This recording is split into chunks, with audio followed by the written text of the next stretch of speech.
وہ low profile رہتے ہوئے بس اکانومی کے اوپر کام کرتا رہا ہے, اپنا انفراسٹرکچر ڈیولپ کرتا رہا ہے. لیکن جب یہ والا تنازع شروع ہوا, یہ والی جنگ شروع ہوئی, تنازع تو ایک صدی پرانا ہے, لیکن یہ الیکسا فلڈ جب سے شروع ہوا تو اس دن سے چائنا نے آہستہ آہستہ پوزیشن لینا شروع کی. اور آج جب ہم جس دن بات کر رہے ہیں, آج چائنا 100% فلسطین کے ساتھ کھڑا ہو گیا ہے. یعنی میٹر کرتا ہے نا, ایک ملک ہے جو ہمیشہ ہی کسی نہ کسی کانفلکٹ میں ہوتا ہے, کسی کی طرف بھی پوزیشن لیتا ہے, وہ ایک الگ چیز ہے. چائنا جیسا ملک جو کبھی کسی گلوبل کانفلکٹ کا حصہ ہی نہیں بنا, وہ ایک تو پہلی بار کھڑا ہوا ہے, دوسرا کس کی سائڈ کے اوپر کھڑا ہوا ہے, فلسطین کے ساتھ, حالانکہ ان کے ریلیشنز اسرائیل کے ساتھ ہیں. تو آج فلسطین کا بیان سامنے آیا کہ فلسطینی ریاست کے قیام کے لیے ان کی بھرپور جدوجہد جاری رہے گی, اور یونائٹڈ نیشن کی فل ممبرشپ کے لیے, بھائی ریاست بنے گی تو ممبرشپ ہوگی نا, فل ممبرشپ کس کی ہوتی ہے, جب مکمل کوئی ریاست ہوگی تو ممبرشپ ہوگی, تو اس کے لیے ہماری سپورٹ جاری رہے گی. We facilitated the dialogue between Palestinian factions in Beijing as an important step to promote peace in the Middle East. ہم پیس پھیلانے والے ہیں, نہ کہ جنگیں پھیلانے والے, اور ہم نے فلسطینیوں کو ایک پیج کے اوپر اکٹھا کیا بیجنگ ڈیکلیریشن کے ذریعے. We will continue to support the Palestinians to become full member of the United Nations. ہم اپنی سپورٹ فلسطین کے لیے جاری رکھیں گے کہ وہ مکمل جو ہے وہ ممبر بن جائے. مجھے بتائیے, جب چائنا اور رشیا جیسے ممالک فلسطین کے حق میں پوزیشن لے کر کھڑے ہوں گے, تو مطلب جو اسرائیل کہتا ہے کہ فلسطین کو ختم کر دیں گے, ایسے ختم ہو سکتا ہے؟ 7 براعظموں میں جس ملک کی آواز اٹھ رہی ہو وہ ختم ہو سکتا ہے. تو جو اسرائیل کے سارے منصوبے ہیں وہ فیل ہو چکے ہیں اور مزید فیل ہوتے ہوئے آپ کو نظر آئیں گے. اسی درمیان تیسری بڑی ڈیولپمنٹ, یورپ اور لندن کے اندر اس وقت مظاہرے شروع ہو گئے ہیں. بہت بڑے لیول کے اوپر ان مظاہروں کا آغاز ہوا ہے, اور یونیورسٹیز کے حوالے سے خبریں سامنے آ رہی ہیں کہ یورپین یونیورسٹیز میں اور برٹن کی یونیورسٹیز کے اندر اب جو برطانیہ کی حکومت ہے اس کے اوپر شدید دباؤ ہوگا. ابھی پچھلے دنوں جو انہوں نے اسلحہ کا سارا کیا تھا تو وہ بھی دباؤ کے اندر تھا, گو کہ پریکٹیکل سٹیپ وہ نہیں تھا, لیکن آپ نے دیکھا اس کے بعد امریکہ کی کیسے دوڑے لگی. امریکی وہ سی آئی اے کے چیف, اور پھر بلنکن, اور ابھی پھر برطانیہ کا وزیر اعظم جو ہے وہ بائیڈن سے ملاقات کے لیے پہنچا ہوا ہے. امریکہ میں کھلبلی مچ گئی کہ یہ برطانیہ نے یہ کیا کر دیا ہے. بھائی سمبولک ہی صحیح. اب مجھے بتائیے, امریکہ اسرائیل کی ایک بھی بٹالین کے اوپر سمبولکلی بھی سینکشنز لگانے کے لیے تیار نہیں ہے, تو ان سینکشن لگانے سے دیکھیں فرق پڑتا ہے نا. موریلٹی, ساری جنگ تو لیجیٹیمیسی اور موریلٹی کی ہے. جو نتنیاہو نے کانگریس میں کھڑے ہو کر کہا کہ یہ سیولائزیشن اور باربیرینزم کی جنگ ہے, تو اگر اسرائیل سیولائزیشن کی جنگ لڑ رہا ہے اور وہ سیولائزڈ سائیڈ کے اوپر کھڑا ہے, ہسٹری کی رائٹ سائیڈ کے اوپر کھڑا ہے, تو اس کے لیے آپ اسلحہ کیسے بند کر سکتے ہیں؟ یہ بنیادی نقطہ ہے کہ اس وقت اسرائیل کی یہودا بریگیڈ ہے, وہ ویسٹ بینک کے اندر سب سے زیادہ جو مظالم ڈھاتی ہے وہ یہودا بریگیڈ ہے. پچھلے دنوں مطلب یہ پورا امریکہ میں پریشر تھا کہ یہودا بریگیڈ کے اوپر سینکشنز لگائی جائیں, لیکن اسرائیل نے امریکہ کو دو ٹوک کہا کہ ہم ان سینکشنز کو قبول نہیں کریں گے. تو اس یہودا بریگیڈ کے خلاف انکوائری بھی بند ہو گئی, اور بلنکن نے اناؤنس کیا کہ ہم سینکشنز نہیں لگا رہے ہیں. تو سینکشنز لگانے سے کیا ویسٹ بینک کے جو مظالم ہیں رک جانے تھے؟ یہ معاملہ نہیں ہے, معاملہ لیجیٹیمیسی اور موریلٹی کا ہے. جو ہمیں تو پتہ ہے مطلب اسرائیل ایک ایول اور شیطانی طاقت ہے, لیکن امریکہ میں تو ایسا نہیں ہے, یورپ میں تو ایسا نہیں ہے. تو اسی لیے کہ ان کی موریلٹی جو چیلنج ہو رہی ہے, جیسے اب پوپ فرانسس نے بیان دیا, تو جب برطانیہ جیسا ملک جو ہے جو ان کا سب سے بڑا سپورٹر ہے, اگر وہ اقدام لے رہا ہے, بھائی جب سیولائزیشن کی جنگ ہے تو آپ اسلحہ کیسے روک سکتے ہیں؟ ٹھیک ہے, تو اس لیے ان کی اب دوڑیں لگی. تو اب ناظرین یہ جو مظاہرے شروع ہو رہے ہیں, اس سے مزید پریشر بڑھے گا. برطانوی جو نئی نئی حکومت آئی ہے اس کو پہلے بھی یہ اقدام پریشر میں لینا پڑا, اب مزید ان مظاہروں میں, اور یورپ کے بہت سارے کیپٹلز میں یہ ہو رہے ہیں. Protest in the London in solidarity with Gaza as part of the similar protest in several European cities. Jordan میں آج مظاہرے ہو رہے ہیں, اور جو جارڈن میں مظاہروں کا ٹائٹل ہے وہ اہم ہے, massive demonstration in the Jordanian capital in support of Palestine under the title from dignity to dignity. یہ وہ لہر ہے جو جارڈن کے جنگجو نے جو حملہ کیا تھا, 3 اسرائیلی فوجیوں کو مارا تھا, یہ اس کے بعد یہ ویو شروع ہوئی ہے ڈگنیٹی ٹو ڈگنیٹی. ٹھیک ہے, تو یہ دیکھیں جارڈن میں اس طرح سے میڈیا تو ایکٹیو نہیں ہے اور ہمیں ساری چیزیں تو خبریں نہیں آ رہی, لیکن وہ جو ویو شروع ہوئی تھی وہ ختم نہیں ہوئی ہے, وہ آگے بڑھ رہی ہے. یعنی یہ کوئی نیا مظاہرہ نہیں ہے. اس کے بعد جو مظاہروں کا سلسلہ شروع ہوا, آج خبر یہ سامنے آئی ہے کہ وہ میسو لیول کے اوپر جا پہنچا ہے, اور ان کا ٹائٹل ہے عظمت سے عظمت تک کا سفر. اچھا آگے ناظرین چلتے ہیں تو ویسٹ بینک سے ایک حملہ میں آپ کے سامنے رکھنا چاہتا ہوں. ریزسٹنس موجود ہے اور پوری طرح سے سامنا کری. القسام بریگیڈ بتا رہے ہیں our fighters confirmed detonation of 6 explosive devices in enemy vehicles during the recent invasion of Tulkarm Governorate, killing and wounding their crews. 6 ایکسپلوسیو devices ہم نے ایکسپلوڈ کی اور ہم کنفرم کر رہے ہیں کہ ان کی ہلاکتیں بھی ہوئی ہیں اور وہ زخمی بھی ہوئے ہیں. تو ویسٹ بینک میں ریزسٹنس پوری طرح سے جاری ہے. یہیں پر شن بیت فارمر چیف جو ہیں, شن بیت کے فارمر چیف, ان کا ذرا بیان دیکھیے اور حیران کن بیان ہے. اور چھوٹی موٹی شخصیت نہیں, ہم پھر اس بیان کو اگنور بھی کر دیتے, لیکن یہ عہدہ بہت بڑا ہے, یعنی شن بیت کا چیف فارمر. ذرا اس کا بیان ملاحظہ کریں. فارمر شن بیت chief praises Palestinian resistance against Israeli occupation. If I were a Palestinian and someone took over my land, I would fight him without limits. Palestinian resistance کی فارمر شن بیت کا چیف سپورٹ کر رہا ہے اور ان کی تعریف کر رہا ہے, ان کو لیجیٹیمیسی دے رہا ہے, اور یہ کہہ رہا ہے کہ اگر میں بھی فلسطینی ہوتا تو میری بھی اگر کوئی زمین چھیننے کی کوشش کرتا تو میں جو ہے وہ اس کے خلاف لڑتا. یہ جو دیکھیں میں آپ کو ایک بات بتاؤں, یہ جو آکوپیشن ہے نا, یہ مغرب میں اس کو آکوپیشن نہیں بلایا جاتا. اسرائیل کا یہ جو ہے اس کی ریاست ناجائز, اس کو آکوپیشن نہیں کہا جاتا. 7 اکتوبر کا سب سے بڑا امپیکٹ کیا ہوا ہے, اگر آپ مجھ سے پوچھیں کہ اس کی سب سے بڑی جیت کیا ہے, سب سے بڑی ناظرین جیت یہ ہے, شروع میں آپ دیکھیں اگر مغربی میڈیا کو, تو انہوں نے کہا اسرائیل پر بڑا ظلم ہو گیا, حماس دہشت گرد, یہ وہ سارا کچھ ہوا. لیکن آہستہ آہستہ وہاں پر یہ ڈیبیٹ شروع ہوئی کہ یہ ہوا کیوں ہے, یعنی یہ حماس کون ہے, یہ اچانک سے کہاں سے آگے ہیں. تو پھر وہاں کے لوگوں نے پیچھے جانا شروع کیا اور پتہ چلا کہ اچھا یہ پیچھے یہ ہسٹری ہے کہ یعنی اسرائیل ایک آکوپائڈ وہاں پر ایک اینٹیٹی ہے اور فلسطینیوں کے حقوق سلب کر رہا ہے. دیکھیں ہم ینگ جنریشن کی بات کر رہے ہیں, جو مطلب 40 ایئر یا 50 ایئر یا 60 ایئر, وہ تو ان کو تو سارا پتہ ہی ہے, پیچھے ساری جنگیں وہ دیکھ کر آئے, لیکن جو نئی نسل ہے اس کو نہیں پتہ ہے, کیونکہ اسرائیل نے وہاں پر بڑی چالاکی سے تاریخ کو مٹایا ہے, بڑی چالاکی کے ساتھ. تو وہ تو فلسطینیوں کا نام لینا بھی مطلب وہاں پر کوئی نام نہیں, آپ دیکھ لیں. مجھے بتائیے مغرب کا کون سا سیلیبریٹی ہے جو فلسطین کا نام لیتا ہے.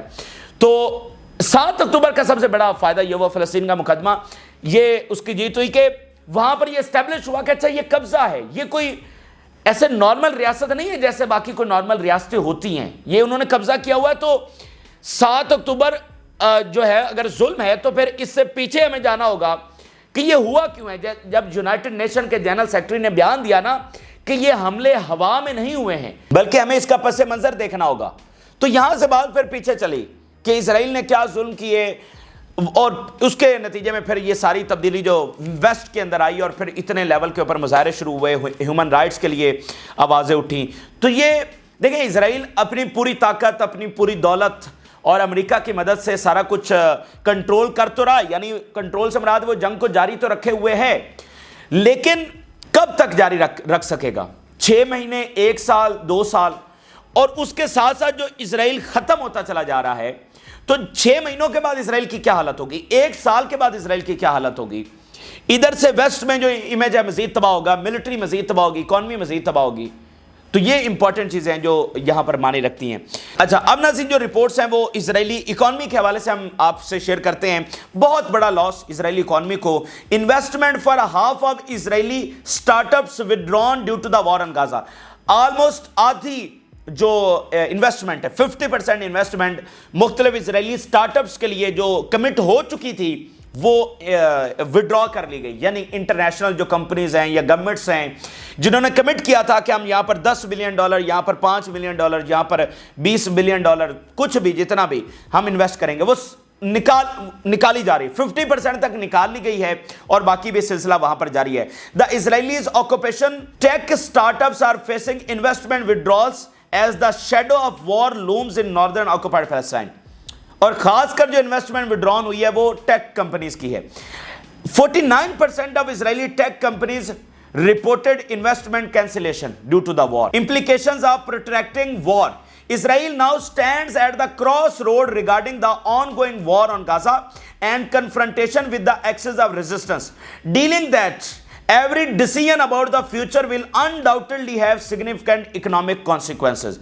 اسرائیل کراس روڈز کے اوپر کھڑا ہوا ہے اور یہ جو اب کے بعد مزید جنگ کو جاری رکھنا ہے، اس کے سویر کانسیکوینسز آنے والے دنوں میں اسرائیل کو فیس کرنے پڑیں گے. تو یہ اس کی اکانومی کی حالت ہوئی پڑی ہے. جیسے میں نے آپ کو بتایا کہ اس کی ملٹری، اس کا امیج، اس کی اکانومی، اس کا فوج کا مرنا اور اس کا مورال، ہر محاذ آپ کے سامنے ہے. اچھا، اب ناظرین اسی کے ساتھ رپورٹ یہ سامنے آ رہی ہے کہ اسرائیل میں جو سینسرشپ ہے وہ بہت بڑے لیول کے اوپر کر دی گئی ہے. یعنی ملٹری ایونٹس اتنے زیادہ ہو رہے ہیں، اتنی بڑی تعداد میں ہلاکتیں ہو رہی ہیں کہ وہاں پر سینسرشپ بہت بڑھا دی گئی ہے تاکہ وہ حقائق سامنے نہ آ سکے. Israeli military censorship is becoming increasingly strict regarding that the army is exposed in north where in terms of human or material losses or even the nature of what Hezbollah is targeting and its intelligence capabilities, it seems that being honest with the settler is difficult and has negative repercussions. جو Hezbollah human loss ان کا کر رہی ہے، material loss کر رہی ہے، جو ان کی intelligence capabilities کو نشانہ بنا رہی ہے، تو اگر وہ اپنے settlers کو سچ بتائیں گے تو اس کے بہت سنگین کانسیکوینسز ان کو بھگتنے پڑیں گے. یعنی سیٹلرز مزید غصے میں آئیں گے، وہ مزید مظاہرے کریں گے. تو چیزوں کو یہ چھپانے کی کوشش کر رہے ہیں، لیکن وہ چھپنے والی اتنا بڑا نقصان کیسے چھپتا ہے. اچھا، اب ذرا حزب اللہ کے جو سیکٹری جنرل ہیں ان کا ایک بیان دیکھیے. The threat of war does not scare us and does not change our position regarding the support front's connection to stopping the aggression to Gaza.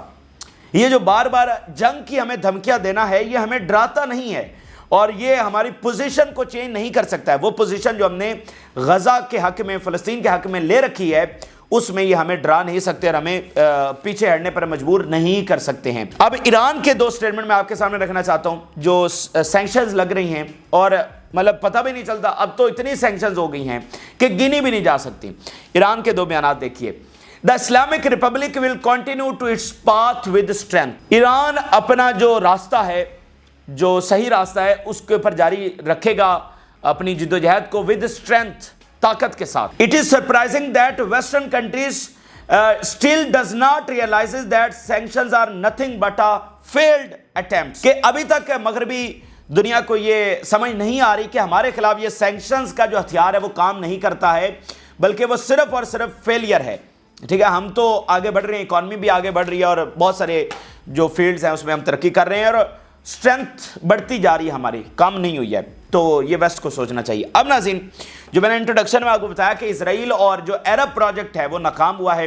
فلسطین کے مقدمہ کی ایک دوسری یہ سب سے بڑی جیت ہے. ناظرین، اسرائیل اور عربز کی نارملائزیشن پروجیکٹ کمپلیٹ ہونے جا رہا تھا، 100% مکمل ہونے جا رہا تھا، کیونکہ جو ممالک رہ گئے تھے وہ تسلیم کرنے جا رہے تھے، جن میں سب سے بڑا سعودی عرب ہے اور یہ کہانی ختم ہو جانی تھی فلسطین والی.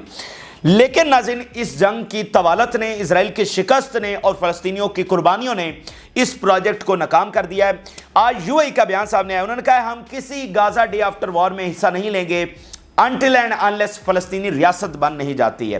اب ناظرین بات یہ ہے، دیکھیں ہم کسی کی نیت کے اوپر شک نہیں کرتے، لیکن خود یحییٰ سمر کا یہ بیان ہے کہ 7 اکتوبر سے پہلے کا انہوں نے بتایا کہ یہ حالت ہو گئی تھی کہ ہم عربز کو کہہ رہے تھے کہ ہمیں رائٹس لے کر دو، فلسطینی ریاست کی بات کرو، اور بدلے میں وہ ہماری ایسے تضحیق کرتے تھے کہ کہتے کہ ان کو تھوڑی سی روٹی دے دو، تھوڑا سا آٹا دے دو، یہ ٹھیک ہو جائیں گے، یہ خاموش ہو جائیں گے. یہ ہماری حالت رہ گئی تھی، یہ ہمیں ہماری تضحیق کی جا رہی تھی. تو اس کا مطلب یہ ہے کہ وہ طے کر چکے تھے کہ ٹھیک ہے، فلسطینی اگر ریاست نہیں بھی بنتی تو کوئی بات نہیں، ہم اسرائیل کے ساتھ تعلقات اب بنائیں گے.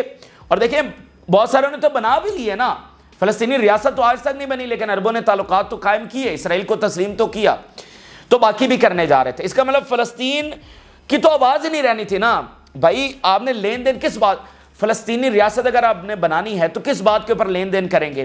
ان کو یہی کہیں گے نا کہ ہم آپ کو مانتے ہیں، آپ فلسطینی ریاست بنا دیں. اگر آپ مان لیں گے تو اس کے بعد آپ ان سے کیا لین دین کریں گے؟ پھر آپ ان کو کیسے مجبور کریں گے فلسطینی ریاست کے اوپر؟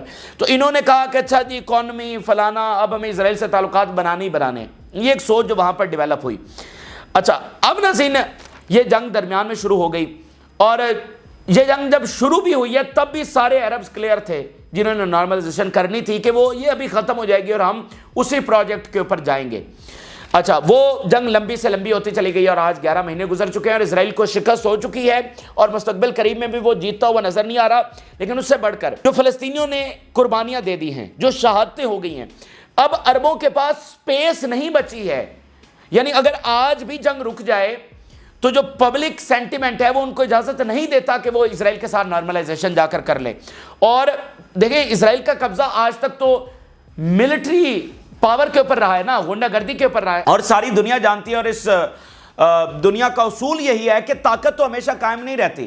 یعنی اگر اسرائیل نے قائم رہنا تھا, پہلے بھی ہم اس کے اوپر ایک آدھ بار بات کر چکے ہیں, تو اس کو کیا کرنا چاہیے تھا؟ اس کو یہ یقینی بنانا چاہیے تھا کہ مسلمان اس کو تسلیم کر لیں. مسلمان نہ بھی کریں تو کم سے کم جو عرب ورلڈ ہے, عرب مسلمز ہیں, وہ کم سے کم تسلیم کر لیں, کیونکہ ریجن تو وہی بنتا ہے نا, تو وہ کم سے کم تسلیم کر لیں. ملٹری پاور تو ہمیشہ قائم نہیں رہتی ہے, یہ تو بدلنا ہی بدلنا تھی.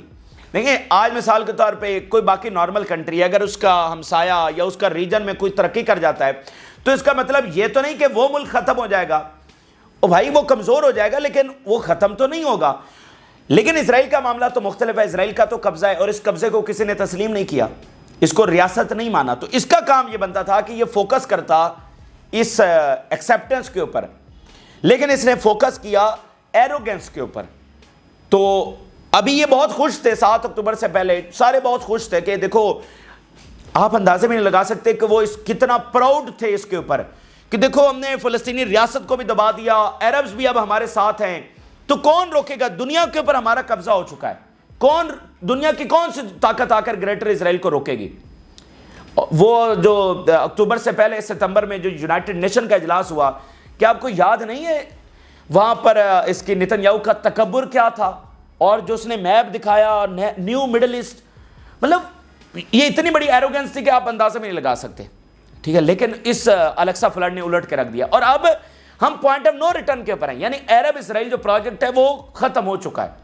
جنگ آج بھی رک جائے, جو کچھ ہو چکا ہے, اب ان عربز کے پاس جو ہے سپیس نہیں رہی ہے, اب وہ نارملائزیشن نہیں کر سکتے ہیں. ٹھیک ہے, تو یہ فلسطین کے مقدمہ کی سب سے بڑی جیت ہے. یعنی اسرائیل کی بقا کی جو ضمانت تھی, ایکسیپٹنس, وہ اب ایکسیپٹنس ان کو نہیں مل سکے گی, کبھی بھی نہیں مل سکے گی. تو آج نہیں تو کل, کل نہیں تو پرسوں اسرائیل نے اختتام ہونا ہی ہونا ہے. اچھا, اسی درمیان ناظرین جو US ڈالر کی ہم بات کر رہے ہیں, میں نے جیسے انٹروڈکشن میں بتایا, اب زیادہ ہم لمبی بات نہیں کریں گے.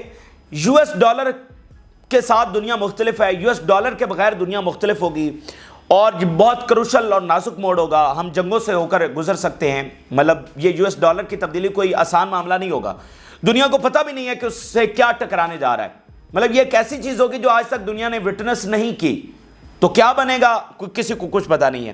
لیکن یہ تبدیل ہونے جا رہا ہے, امریکی ہیجمنی کا خاتمہ ہونے جا رہا ہے. ذرا دیکھیے, experts believe that impending collapse of Bretton Woods system established post World War II tie the US dollar to gold and stabilize global trade has set the stage of simiism shifts in global finance.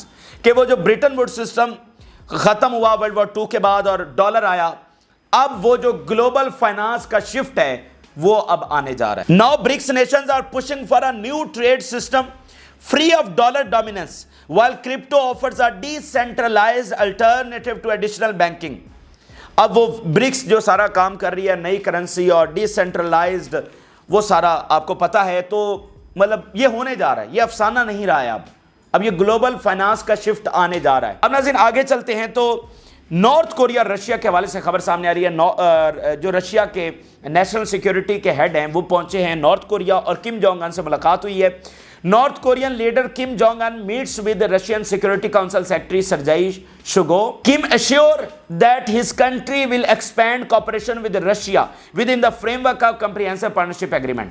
ہم جو deal ہوئی ہے اس کے تحت Russia سے اپنا جو partnership ہے, جو کوپریشن ہے وہ آگے بڑھائیں گے. یہ ملٹری کوپریشن, اور ویسے کمپریہنسو ہے لیکن مینلی یہ ملٹری ہے.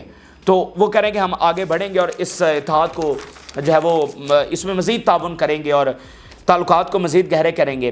تو بات ساری یہ ہے کہ دنیا فیصلہ کر چکی ہے کہ اب اس ظلم کے نظام کے سامنے جھکا نہیں جا سکتا اور اس کو تبدیل کرنا ہی کرنا ہے. تو یہ اس وقت کے ناظرین اہم ترین اور تازہ ترین تفصیلات ہیں جو آپ کے ساتھ شیئر کی ہیں. آپ نے رائے ضرور آگاہ کریں. جن لوگوں نے چینل کو سبسکرائب نہیں کیا ان سے ریکویسٹ کریں گے کہ چینل کو ضرور سبسکرائب کر لیں تاکہ ہر آنے والی ویڈیو آپ تک پہنچ سکے. اجازت دیجیے, اللہ حافظ.